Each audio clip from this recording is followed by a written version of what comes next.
Hello नमस्कार दोस्तों। आप लोग कैसे हैं? आप लोग आशा है अच्छे होंगे। आज हम जो है आपको बताएंगे जनसंख्या विस्फोट के बारे में कि जनसंख्या विस्फोट क्या होता है। तो जनसंख्या विस्फोट के बारे में बता दें। जनसंख्या विस्फोट का मतलब क्या होता है? निश्चित समय एक निश्चित समय के अंतराल में एक निश्चित समय के अंतराल में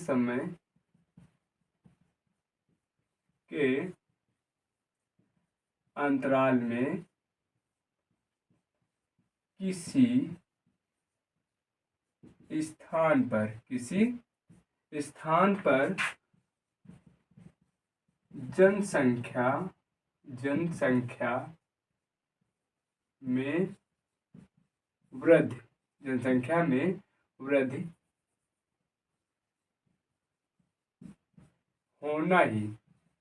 होना ही जनसंख्या विस्फोट कहलाता है।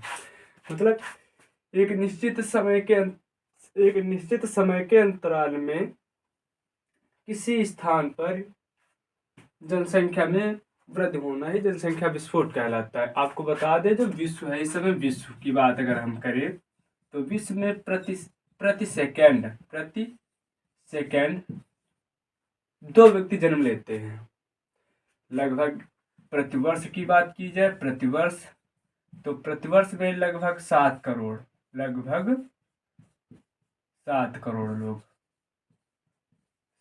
लोग जन्म लेते हैं। इसी के कारण जनसंख्या विस्फोट बढ़ता जा रहा है। अब बात आती है कि जनसंख्या विस्फोट जो होता है, जनसंख्या विस्फोट लगातार बढ़ता जा रहा है, इसके क्या कारण है? मतलब जनसंख्या विस्फोट के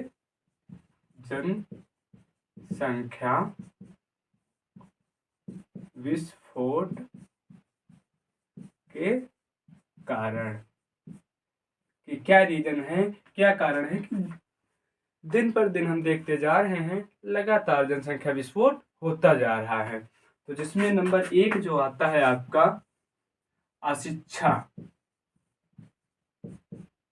नंबर 1 आता है अशिक्षा। लोग अशिक्षित होते हैं, उनको समझ में नहीं आता है कि जब हम कम लोग होंगे तब खुश रहेंगे, कि जो हमारा छोटा परिवार होगा तब खुश रहेंगे, कि ज़्यादा लोग होंगे तब खुश रहेंगे। इसलिए क्या होता है, जनसंख्या विस्फोट होता चला जाता है। नंबर 2 पे अगर बात की जाए तो नंबर 2 आता है सामाजिक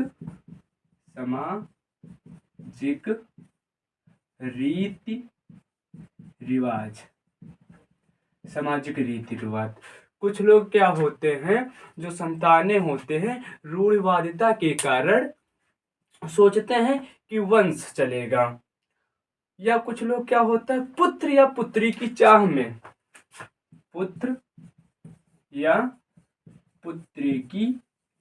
में संतान उत्पन्न करते चले जाते हैं, जिसके कारण क्या होता है, जनसंख्या विस्फोट हो जाता है। अब नंबर 3 की अगर हम बात करें तो सामाजिक स्तर होता है। नंबर 3 पे सामाजिक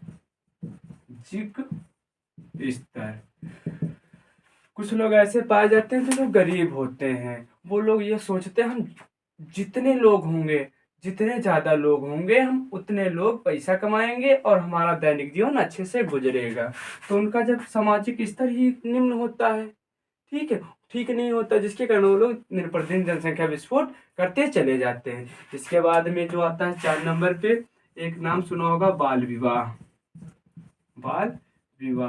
बाल विवाह भी होता है। जो लोग बाल विवाह होता है मतलब कम आयु में ही विवाह कर दी जाती है। जब कम आयु में विवाह कर दिया जाता है, जिसके कारण क्या होता है, संतानें जल्दी से उत्पन्न होने लगती हैं, जिसके कारण क्या होता है, जनसंख्या विस्फोट और होता है। इसके बाद में नंबर 5 पे जो आता है, आपको बता दें, मृत्यु दर में कमी। आपको मालूम होगा जैसे जैसे हमारे देश में टेक्नोलॉजी बढ़ रही है या विश्व में बढ़ रही है, तो मृत्यु दर में लगातार कमी आ रही है। नंबर 1 अशिक्षित अगर है तो आपको पता नहीं चलेगा कि हम कम, अगर छोटा परिवार होगा तब खुश रहेंगे या ज़्यादा होगा तब खुश रहेंगे। नंबर 2 की अगर बात की जाए तो सामाजिक रीति रिवाज के कारण, पुत्र पुत्री की चाह के कारण हम लोग जनसंख्या विस्फोट लगातार करते चले जाते हैं। फिर इसके बाद में सामाजिक स्तर की बात की जाए, जो सामाजिक स्तर होता है, मतलब हम लोग समझ ही नहीं पाते हैं। बाल विवाह जो होता है, कम आयु में विवाह कर दिया जाता है, मृत्यु दर में कमी, ये आदि कारण है जिसके कारण क्या होता है, जनसंख्या विस्फोट लगातार बढ़ती चली जाती है। अब हम इसके आगे बढ़ेंगे कि जनसंख्या विस्फोट से समस्या क्या क्या होती है।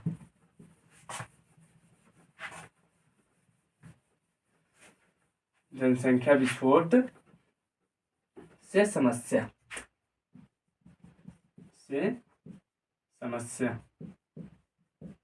तो आपको बता दें, जनसंख्या विस्फोट से निम्नलिखित समस्याएं होती हैं। जैसे नंबर 1 आपको हम बताते हैं, सबसे पहले जो भोजन की समस्या अगर आप घर में बहुत लोग रह रहे हैं, अत्यधिक लोग हैं, जनसंख्या ज़्यादा है, तो भोजन से संबंधित समस्याओं का समाधान करना पड़ेगा, उसका सामना करना पड़ेगा। नंबर 2 की अगर हम बात बता दें आपको, शिक्षा। आप कहीं भी जाते हैं आजकल देखते हो, शिक्षा की समस्या शिक्षा लेने इधर उधर आप जाते हैं, भटकते हैं, आप देखते होंगे, स्कूल जाते हैं, कॉलेज जाते हैं, कोचिंग जाते हैं, जहाँ भी जाते हैं वहाँ पे देखते हैं कितने बच्चे होते हैं, ना तो अच्छे से बैठने को मिलता है और ना ही अच्छे से पढ़ने को मिलता है। इसके बाद में नंबर 3 पे बात की जाए तो आपको मालूम होगा, रोजगार की समस्या। इस समय जो बढ़ते हुए अपने देश में चल रही है, रोजगार, मतलब वैकेंसियां कम निकलती हैं, वैकेंसियां 10 निकलती हैं, फॉर्म 1000 पड़ जाते हैं। ठीक है, इस प्रकार से कंपटीशन लगातार बढ़ता चला जा रहा है, रोजगार की समस्याएं बढ़ती चली जा रही हैं। ठीक है, इसके बाद में आपको बता दें, आप कभी अस्पताल वगैरह गए होंगे। नंबर 4 पे चिकित्सालय जिसको बोला जाता है, चिकित्सालय, जो चिकित्सालय होता है, अस्पताल वगैरह, आप वहाँ चले जाइए, कोई भी किसी भी अस्पताल चले जाइए, प्राइवेट ले लो या सरकारी ले लो, कहीं भी आप जाइएगा तो आप वहाँ पे जब जाएंगे, ऐसा नहीं जाते जाते तुरंत ही आपका इलाज होने लगे, आपको दवा मिलने लगे, ऐसा आपको बहुत कम देखने को मिलेगा। वहाँ पहले से ही भीड़ लगी होती है, तो वहाँ भी आपको समस्या देखनी पड़ेगी, जनसंख्या मतलब चिकित्सालय की समस्या। इसके बाद में अगर हम बात करें, आपको आवास की समस्या होती है, रहन सहन की समस्या हो जाती है। आवास की भी समस्या रहती है। आपको जैसा मालूम होगा, जैसे आप अपने आप को सोचो कि कुछ समय पहले जब हमारे ही घर में कुछ लोग रहते थे, जैसे बाबा हमारे रहते थे, तो वो कैसे रहते थे, और आज हम उतने ही घर में रह रहे हैं आराम से, और वो भी आराम से रहते थे। तो धीरे धीरे क्या होता जा रहा है, जनसंख्या में वृद्धि होती जा रही है। मान लो सोचो, ये बाबा हमारे इसमें रहते थे इतने बड़े मकान में, और उसके बाद में 2 बाबा के बेटे हुए, एक ये मान लो ये पिताजी हो गए आपके, और ये चाचा हो गए। ठीक है, तो ऐसा तो है नहीं, पिता अकेले ही रहेंगे, इनके संतानें कोई नहीं होंगी। इसके बाद में 2 इनके संतानें हो गई, इनके भी 2 संतानें हो, इसके बाद में अगर इनके भी 2 संतानें हो जाएंगी ऐसे, तो ऐसे लगातार क्या होता है, आवास के क्षेत्र में कमियां आ जाती हैं। इसके बाद में हम आपको बताएंगे, जनसंख्या कारण हो गया, अब जनसंख्या विस्फोट से समस्याएं भी हो गई। अब बताएंगे जनसंख्या विस्फोट कंट्रोल कैसे किया जाता है, जनसंख्या विस्फोट को कंट्रोल कैसे किया जाता है, नियंत्रण कैसे किया जाता है। इसके लिए एक आपको पढ़ना पड़ेगा, परिवार नियोजन।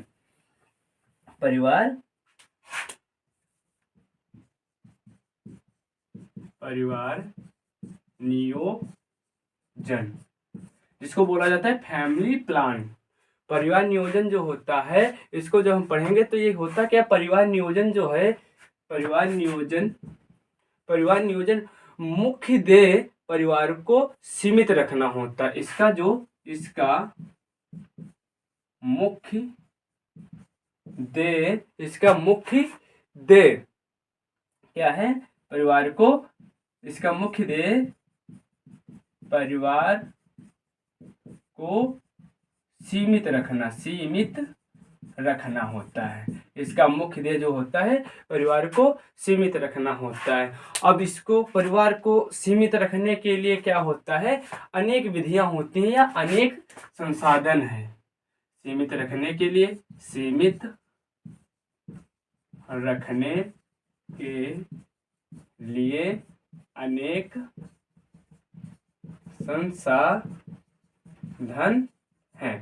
अनेक संसाधन है, जिसमें कुछ विधियां आती हैं। एक को बोला जाता है स्थायी विधि, और एक आता है आपका अस्थायी। एक होता है स्थायी और एक होता है अस्थाई।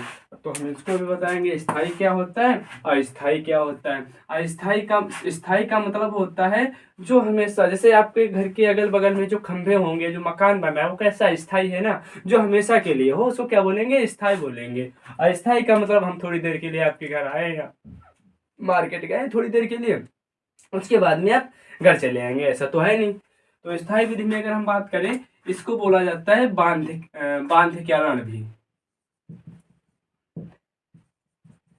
करण, बांध्यकरण भी बोला जाता है इसको। ये जो होते हैं दो में होते हैं, एक होता है नर में भी और एक महिला में भी होती हैं। महिला में, जो नर में होती हैं उसको बोला जाता है पुरुष, पुरुष नसबंदी, नसबंदी। और यह बोला जाता है नर ऑपरेशन, ऑपरेशन। और इधर अगर बात की जाए, यहाँ भी बोला जाता है महिला ऑपरेशन, ऑपरेशन, या इसी को बोला जाता है महिला, महिला नसबंदी, नसबंदी ये बोला जाता है। अब पुरुष नसबंदी क्या होता है, आप लोगों ने क्यों नाम सुना होगा कि पुरुष नसबंदी कुछ होता भी है, महिला नसबंदी कुछ होता भी है, लेकिन आज तक उसके बारे में आपको कुछ मालूम नहीं था। तो आपको बता दें, पुरुष नसबंदी की अगर बात की जाए तो आप जो वर्षण होते हैं, वर्षण हमने पढ़ाए होंगे आप लोगों को। जो वर्षण होते थे अगली वीडियो में हमने बताया था, वर्षण दो पाए जाते हैं ऐसे, ठीक है, ऐसे, ये ऐसे वर्षण दो पाए जाते हैं। तो ये वाली जो नलिका होती है इसका नाम होता है शुक्र वाहिनी, शुक्र वाहिनी नलिका। और इसी वाली नलिका को ऐसे काट कर, इन्हीं वाली नलिका को काट कर बांध दिया जाता है। क्या कर दिया जाता है, बांध दिया जाता है। और इस नलिका को जब काट कर बांध दिया जाता है काट कर बांध दिया जाता है, तो इसे ही बोला जाता है वासेक्टोमी, वासेक्टोमी। पूछा जाता है वासेक्टोमी क्या होता है, तो वासेक्टोमी होता है जो नर होते हैं या पुरुष होते हैं उसमें जो शुक्रवाहिनी नलिका होती है उसको काट कर बांध दिया जाता है, इसे ही वासेक्टोमी कहा जाता है। तो महिला में नसबंदी क्या होता है, आपको हमने मादा जनन तंत्र तो पढ़ाया ही होगा, ऐसे ऐसे आपको याद होगा, जिन लोगों को ऐसे हमने पढ़ाया था ऐसे। तो ये वाला भाग हमने बताया था अंडवाहिनी, अंड वाहिनी, और ये वाला भी अंडवाहिनी या फ्लोपियन ट्यूब बोला जाता था। तो महिलाओं में क्या किया जाता है, इस वाली पाइप को ऐसे काट कर या अंडवाहिनी को काट कर क्या कर दिया जाता है, काट कर बांध दिया जाता है, बांध दिया जाता है। और जब काट कर बांध दिया जाता है इस वाली नलिका को, तो आपको मालूम है यहाँ ये अंडाशय होता है, ये अंडाशय होता है, और अंडाशय यहाँ पे अंडवाहिनी में आता है। इधर यौन मार्ग के द्वारा शुक्राणु जाते हैं, जो शुक्राणु इससे मिल नहीं पाते हैं तो निषेचन की क्रिया नहीं हो पाती है। और जब निषेचन की क्रिया नहीं हो पाती है, जिससे क्या होता है, संतान नहीं बनेगी या जाइगोट नहीं बनेगा, तो संतान कहाँ से बनेगी। तो जब अंडवाहिनी को महिलाओं में काट कर बांध दिया जाता है तो इसको बोला जाता है टूबेक्टोमी, टूबेक्टोमी। दो शब्द आपको याद रखना है कि वासेक्टोमी क्या होता है, टूबेक्टोमी क्या होता है। टूबेक्टोमी जो महिलाओं में जो नसबंदी होती है उसको बोला जाता है, जिसमें अंडवाहिनी को काट कर बांध दिया जाता है। वासेक्टोमी का मतलब क्या होता है, जो पुरुष होते हैं, पुरुषों में शुक्रवाहिनी नलिका पाई जाती है, उसको काट कर बांध दिया जाता है, तो उसको वासेक्टोमी कहा जाता है। इसको देख लीजिए आप। आगे हम बढ़ते हैं स्थायी विधि, अस्थायी विधि की ओर।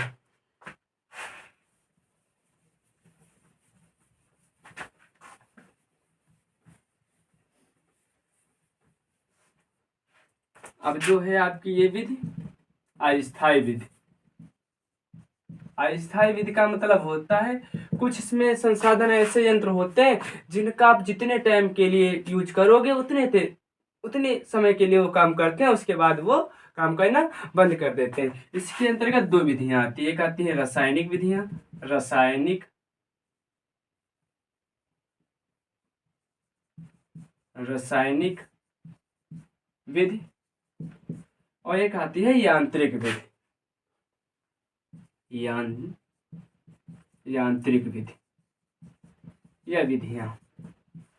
और ये जो रासायनिक विधियां होती हैं इसमें कुछ ऐसी औषधियों का यूज किया जाता है जो क्या करते हैं, निषेचन क्रिया होने नहीं देती हैं। तो रासायनिक विधियों की अगर बात की जाए, जैसे इसमें नंबर 1 आता है शुक्राणुनाशक। शुक्राणुनाशक ऐसी औषधियां होती हैं, ऐसी रासायनिक दवाइयां होती हैं जो क्या करती हैं, शुक्राणु को नष्ट कर देती हैं। और ये होता क्या है, शुक्राणुनाशक जो दवा आती है वो होती है नॉन ऑक्सीनोल, नॉन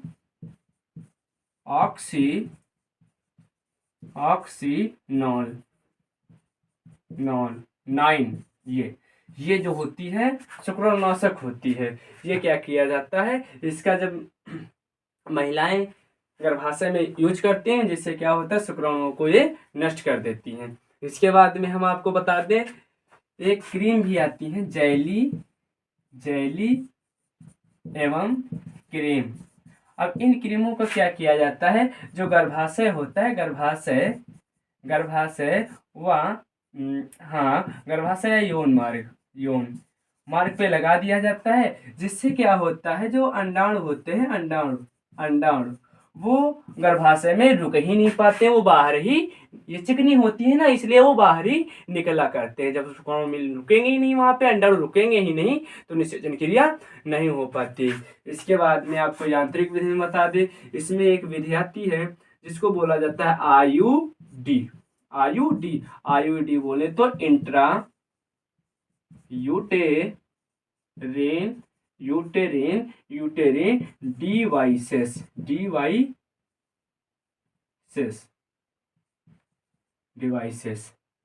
ये होती है, डिवाइसेस, इंट्रा यूटेरिन डिवाइसेस। इसको टी लूप भी बोला जाता है। टी लूप क्यों बोला जाता है, अभी हम बताएंगे।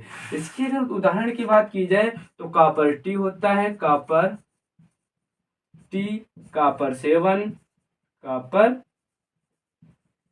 7 और मल्टी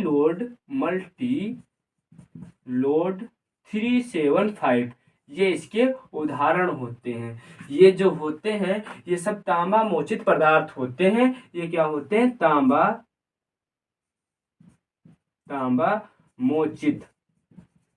मोचित यंत्र होते हैं। ये तांबा मोचित यंत्र होते हैं जिनको गर्भाशय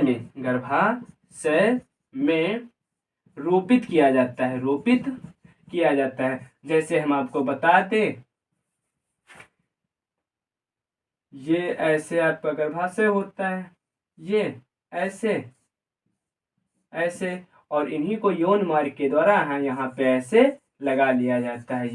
ये ऐसे यहाँ पे गर्भाशय में रोपित कर लिए जाते हैं। तो ये क्या करते हैं, ये शुक्राणु जो होते हैं ये तांबामोचित होते हैं। इनसे क्या होता है, आयन का इससे आयन मुक्त होते हैं जो शुक्राणु की क्रियाशीलता को नष्ट कर देते हैं। इसके बाद में कुछ हार्मोन्स भी आते हैं इससे संबंधित, हार्मोन्स। अच्छा, वो हार्मोन्स क्या करते हैं, बाई चांस कभी कभी निषेचन क्रिया हो जाती है।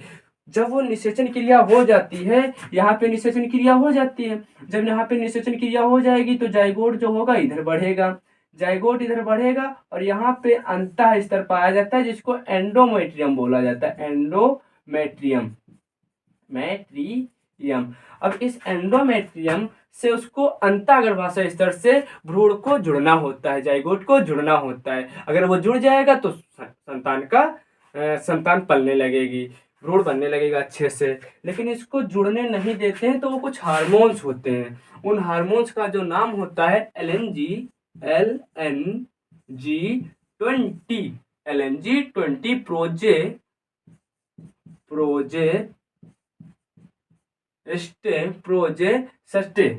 प्रोजेस्टेसर्ट ये होता है, प्रोजेस्टेसर्ट। ये जो होता है हार्मोन्स होता है, जो क्या होता है, भ्रूण को अंतःगर्भाशय स्तर से जुड़ने नहीं देता है। आशा है ये आपके समझ में आया होगा। इसमें अगर कोई त्रुटि नहीं, अगर कोई इसमें दिक्कत हो आप लोगों को तो कमेंट में जरूर बताइएगा, ठीक।